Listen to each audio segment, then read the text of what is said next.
Hey guys, welcome back to this channel. In this video, I'll be showing you guys where you can find the last elf of the 2024 Bloxburg Elf Hunt. So for this elf, you will need just a cookie, like a chocolate chip cookie. Go to the riverside area and you're just going to go in the tunnel leading to the Bloxburg Observatory. You'll just go into the tunnel and you'll see that it's on the right side. I'll show you in a minute. So here I'm just gonna park and then it should appear here. It does take a moment to appear. Select give and voila!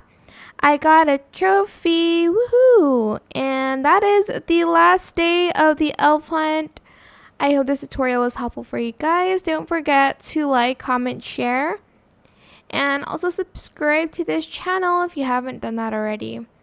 If you have any more questions about this video, just leave it in the comment section down below. I will try my best to answer them all for you guys. And if you found this video helpful, please click the thanks button as well. That is it. Thank you so much for watching. Bye.